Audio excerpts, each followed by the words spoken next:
আগের দিন আমরা অযৌনজনন সম্পর্কে পড়েছিলাম। অযৌনজনন আমাদের কমপ্লিট হয়ে গেছিল।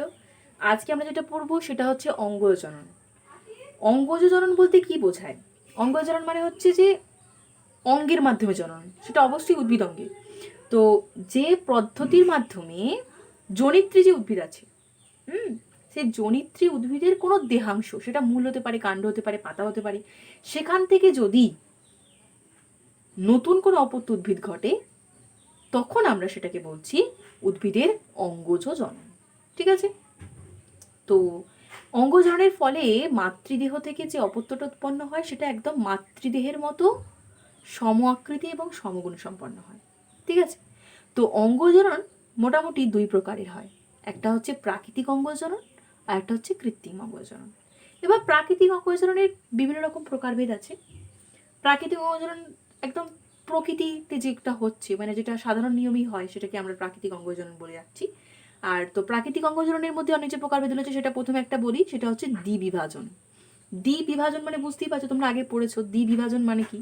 দ্বিবিভাজন মানে হচ্ছে যে সমগ্র মাতৃদেহ কোষটা যখন মাইটোসিস প্রক্রিয়ার মাধ্যমে বিভাজিত হয়ে যাচ্ছে, হয়ে গিয়ে দুটো অপত্য কোষ তৈরি করছে, তখন আমরা সেটাকে বলছি দ্বিবিভাজন। অর্থাৎ বিভাজিত হয়ে গিয়ে দুটো অপত্য কোষ, দ্বি মানে দুটো, দুটো অপত্য কোষ তৈরি করছে।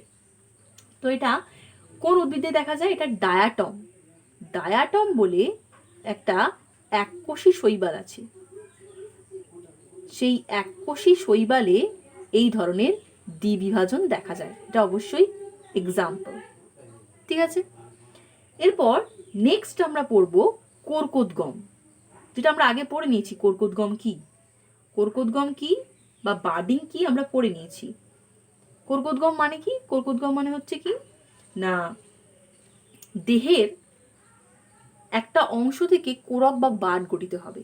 সেই মাতৃদেহ থেকে সেই অঙ্গটা বিচ্ছিন্ন হয়ে যাবে, হয়ে গিয়ে নতুন একটা অপত্য সৃষ্টি করবে। এটা ইস্টের দেহে দেখা যায়। ঠিক আছে? তো এখানে কি হয় দেখো, এটা তোমরা পড়ে নিয়েছো আগে। তো এরকম ঘটে ব্যাপারটা যে, এই ধরো এটা ইস্টের যে দেহটা, এই দেহের মধ্যে থাকা যে যে সাইটোপ্লাজমটা রয়েছে, সেই সাইটোপ্লাজমটা না একটু বৃদ্ধি পেতে থাকে। সাইটোপ্লাজম নিউক্লিয়াস হয়ে থাকে। তো এর কি হয়, সাইটোপ্লাজমটা এরকম একাংশে এরকম বৃদ্ধি পেতে থাকে এবং নিউক্লিয়াসটাও এরকম বৃদ্ধি পায়। তারপর কি হয়, তারপর এই জায়গা থেকে এরকম ভাবে কোরক বা বাড্ডা গঠিত হয়। ঠিক আছে? এবার এই জায়গাটা থেকে যখন কোরক বা বাড্ডা খসে পড়বে মাতৃদেহ থেকে, তখন এটার ক্ষত সৃষ্টি হয়, যেটাকে বলা হয় কোরক ক্ষত বা জন্মক্ষত। অনেক সময় এরকম হয়, এরকমভাবে পরপর করে কোরক বা গার্ড গঠিত হয়েই যাচ্ছে। দেখতে অনেকটা ছত্রাকের যে মাইসেলিয়াম বা অনুসূত্র থাকে, যেটাকে আমরা হাইফি বলি, হাইফি অনুসূত্র, হ্যাঁ, বা মাইসেলিয়াম, তো সেটার মতন দেখতে লাগে। দেখো অনেকটা মাইসেলিয়ামের মতন দেখতে লাগে, অনুসূত্রের মতন। সেই জন্যে এটাকে বলা হয় ছদ্ম মাইসেলিয়াম। ঠিক আছে? এরপর আমরা পড়ব টরুলা দশা। টরুলা দশা। তো এই টরুলা দশাটা মিউকর নামক ছত্রাকে দেখা যায়। মিউকর, মিউকর বলে একটা ছত্রাক আছে। সেই মিউকর ছত্রাক যখন শর্করা সমৃদ্ধ অঞ্চলে যায়, তখন কি হয়, তাদের ছত্রাকটা অনুসূত্রটা বারবার করে খণ্ডিত হয়ে যায়। খণ্ডিত হয়ে গিয়ে ক্ষুদ্র ক্ষুদ্র কোষ সৃষ্টি করে। সেটা দেখতে অনেকটা সেই টরুলা প্রাণীর মতন লাগে, সেজন্য এটাকে বলা হয় টরুলা দশা। ঠিক আছে? এটা অবশ্যই এক্সাম্পল। নেক্সট আমরা পড়বো খণ্ডী ভবন।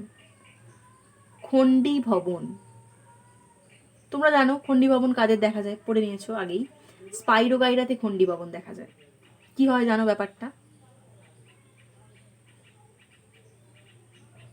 স্পাইরোগাইরা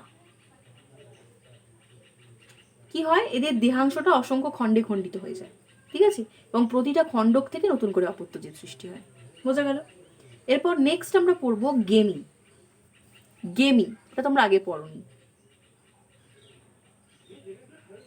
গেমি, গেমিটা কি? এটা মার্কান্টিয়া, মার্কান্টিয়া বলে একটা উদ্ভিদ আছে, ব্রায়োফাইটা। মারকান্টিয়া বলে একটা ব্রায়োফাইটা বা মস আর কি জাতীয় একটা উদ্ভিদ রয়েছে। তাদের দেহটা হচ্ছে থ্যালাস প্রকৃতি। থ্যালাস প্রকৃতির মানে কি, মূল কাণ্ড পাতায় কিছু দিয়ে বিভক্ত করা যায় না। তো সেই থ্যালাস দেহের মাঝখানে এরকম পেয়ালা আকৃতির কতগুলো জিনিস দেখতে পাওয়া যায়। এদের সকলকে একত্রে বলা হয় গেমি, আর প্রতিটা এই চাকতির মতন অংশগুলোকে বলা হয় গেমা। ঠিক আছে, গেমার প্রতিটা পার্শ্ব থেকে আবার ওদের আবার থ্যালাস দেহ গঠিত হয়। ঠিক আছে, এরপর আমরা পড়বো অস্থানিক মুকুল সম্পর্কে। অস্থানিক মুকুল মানে প্রধান মূল ছাড়াও উদ্ভিদ থেকে যে মূলগুলো সৃষ্ট তাকে আমরা কি বলি, অস্থানিক মূল। আর এখানে আমরা পড়বো অস্থানিক মুকুল। অস্থানিক মুকুল, অস্থানিক মুকুল কোনগুলো? উদ্ভিদের যেখান থেকে প্রকৃত স্থান ছাড়াও অন্যান্য অংশ থেকে মুকুল বা বাড যেটাকে আমরা বলি গঠিত হয়, সেটাকে আমরা বলছি অস্থানিক মুকুল। অস্থানিক মূল আলাদা, মুকুল আলাদা। মূল একরকম আর মুকুল একরকম। মুকুল বলতে আমরা কচি পাতা বলতে পারি। ঠিক আছে, এবার দেখো অস্থানিক মুকুল বিভিন্ন রকমের হয়। কি কি? যেমন হচ্ছে মূলজ মুকুল। মূলজ মুকুল অবশ্যই বুঝতেই পারছো মূলজ মুকুল মানে কি। মূলজ মুকুল মানে মূল থেকে যে মুকুলটা সৃষ্টি হয়। কাদের হয়? এরকম মিষ্টি আলু বা রাঙা আলু যেটাকে বলে, মিষ্টি আলুতে এরকম মূল থেকে মুকুল সৃষ্টি হয়। ঠিক আছে, তারপর সেই মুকুলটা বৃদ্ধিপ্রাপ্ত হয়ে গিয়ে নতুন উদ্ভিদ তৈরি হয়। এরপর হচ্ছে কাণ্ডজ মুকুল। কাণ্ডজ মুকুল মানে কাণ্ড থেকে যে মুকুলটা সৃষ্টি হয়। কাদের হয়?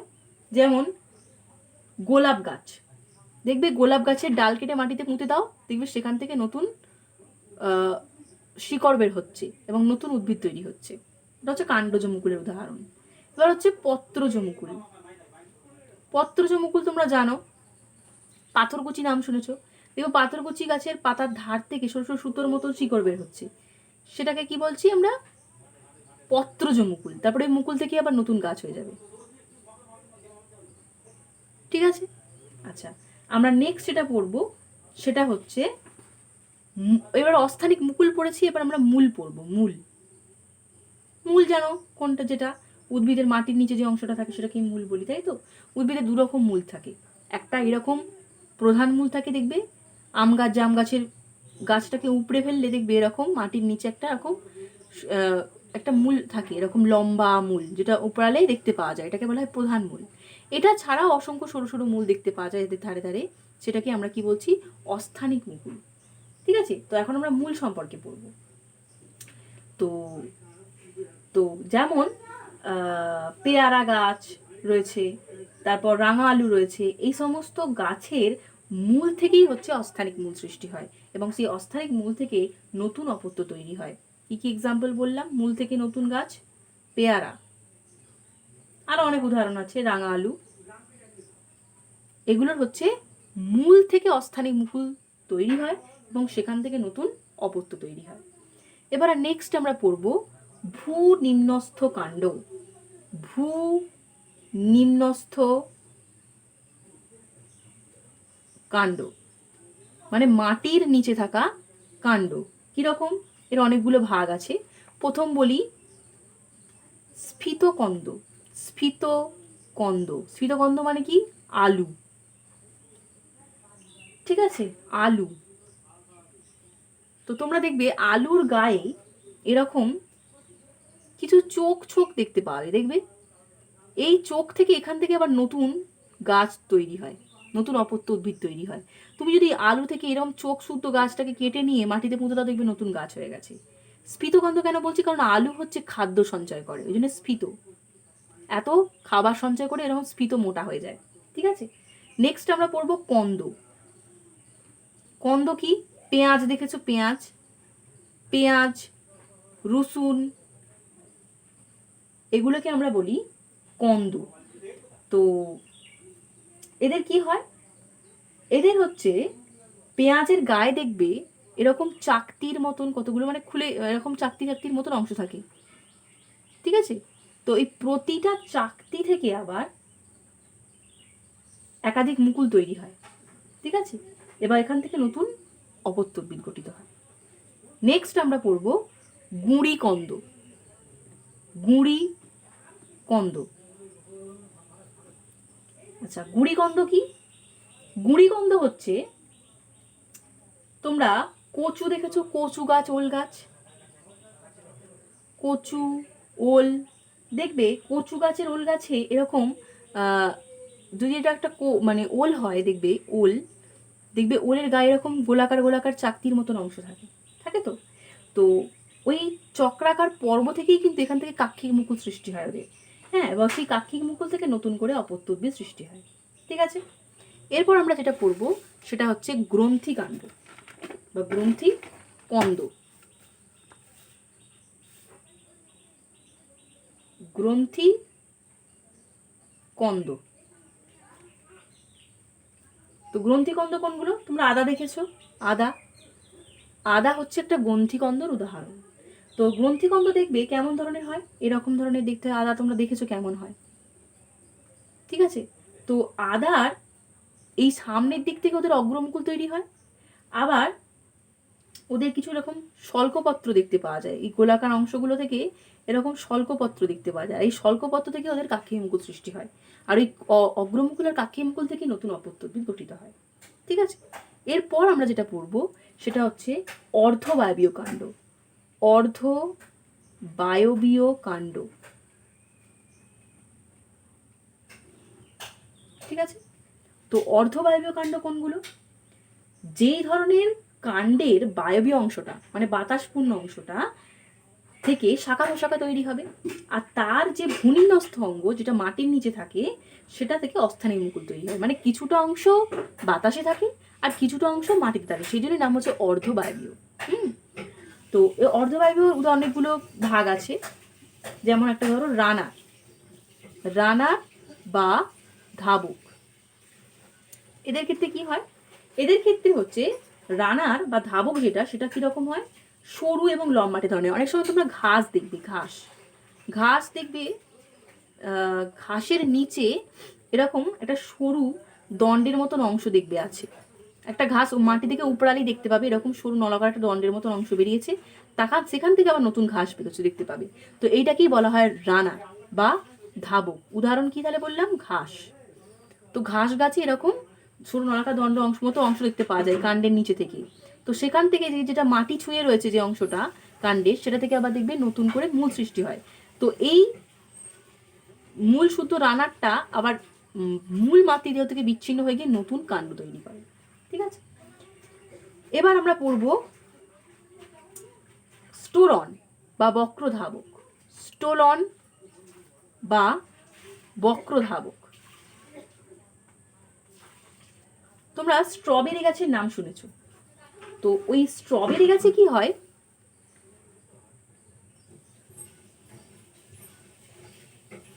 যদি এটা একটা স্ট্রবেরি গাছ হয় ধরে নিলাম, এই স্ট্রবেরি গাছের নিচের দিকে এরকমই একটা ধাবক তৈরি হয় যেটা বাঁকা হয়, এরকম সোজা নয়। রানার বা ধাবকটা সোজা হয়, এটা কিন্তু বাঁকা হয়, ওই জন্য এটার নাম হচ্ছে স্টোলন বা বক্র ধাবক।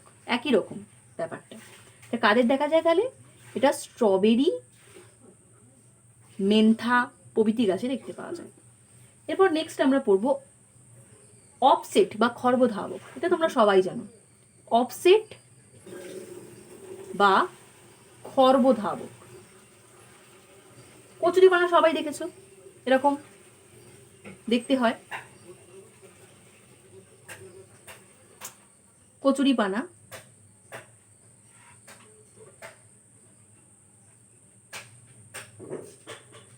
দেখবে কচুরিপানার দুটো কচুরিপানার মধ্যে এরকম একটা সরু নলাকার অংশ চলে গেছে ছোট।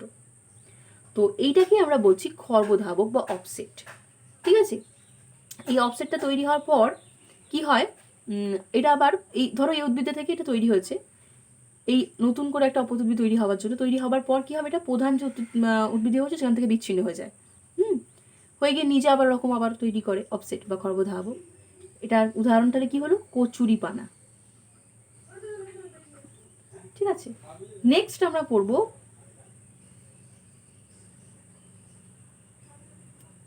সাকার বা ঊর্ধ্বধাবক। সাকার বা ঊর্ধ্বধাবক।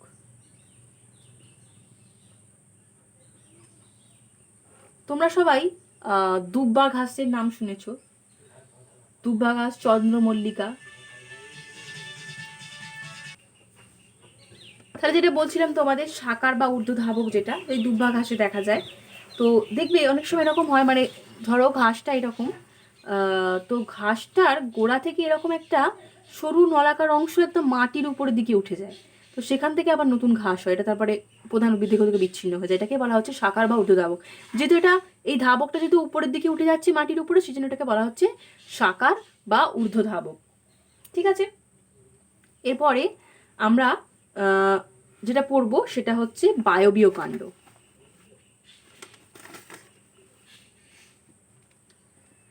বায়বীয় কাণ্ড মানে পুরোটাই বাতাসে থাকছে। বায়বীয় কাণ্ড, বায়বীয় কাণ্ডে তোমাদের উদাহরণ বলি, ফণিমনসা। ফণিমনসা গাছ তোমরা সবাই দেখেছো, দেখবে ফণিমনসা গাছের এরকম দেখতে হয় ফণিমনসা গাছটা। তো প্রতিটা পাতা থেকে এরকম কাঁটা কাঁটা বের হয়, দেখেছো। এবার এই প্রতিটা দেহ আর কি বিচ্ছিন্ন হয়ে গিয়ে মাটিতে পড়ে গিয়ে সেখান থেকে নতুন অপত্য গঠিত হয়। আগ গাছে ওরকম দেখা যায়। এবার যেটা বলবো সেটা হচ্ছে বুলবিল। বুলবিল, বুলবিল হচ্ছে চুপড়ি আলুতে দেখতে পাওয়া যায়, এগেব, চুপড়ি আলু, এগেব। কিরকম হয় দেখো, এটা দেখতে একটু এরকম ধরনের হয়, নিচেটা এরকম গোলাকার অংশ হয় আর উপর দিকে এরকম পাতা বা কাণ্ডর মধ্যে। এটা এগেব গাছের ছবি দেখাচ্ছি তোমাদের। তো এইটা এরকম গোলাকার হয়, এখানে এরা খাদ্য সঞ্চয় করে রাখে, এটাকে তোমরা একটা মুকুলি বলতে পারো। তো এইটাও কি হয়, এই গোলাকার অংশটা প্রধান উদ্ভিদ দেহ থেকে বিচ্ছিন্ন হয়ে যায়, হয়ে গিয়ে আবার নতুন অপত্য উদ্ভিদ সৃষ্টি করে। এরপর নেক্সট আমরা পড়ব টিউরিয়ন। টিউরিয়ন, টিউরিয়ন এটা কাদের দেখা যায়? এটা হচ্ছে ইউট্রিকুলারিয়া। ইউট্রিকুলারিয়া নামক কিছু জলজ উদ্ভিদ রয়েছে, এই সমস্ত গাছে এরকম টিউরিয়ন দেখা যায়। যদি গাছটা এরকম হয়, ধরো আমি ইউট্রিকুলারিয়া গাছটাই একটা দেখাচ্ছি ছবি তোমাদের, যদি গাছটা এরকম হয়, গাছের এরকম ডগাটাতে কিছু এরকম দেখতে পাওয়া যায়, এরাও হচ্ছে খাদ্য সঞ্চয়কারী মুকুল। ঠিক আছে, এরকম সৃষ্টি হয়। এবার এই অংশটাই প্রধান উদ্ভিদ থেকে বিচ্ছিন্ন হয়ে যায়, হয়ে গিয়ে এবার এখান থেকে নতুন অপত্য গঠিত হয়। ঠিক আছে, এটা গেল তোমাদের টোটাল অঙ্গজ জননের প্রাকৃতিক যে পদ্ধতি সেটা শেষ হলো। ঠিক আছে, এরপর আমরা পরের দিন ভিডিওতে কি পড়বো, অঙ্গজননের মধ্যে যে কৃত্রিমটা ছিল, কৃত্রিম অঙ্গজনন, এটা আমরা প্রাকৃতিক অঙ্গজনন পড়লাম, কৃত্রিম অঙ্গজননটা আমরা পরের দিন পড়ব। ঠিক আছে, আজকে এতটুকুই।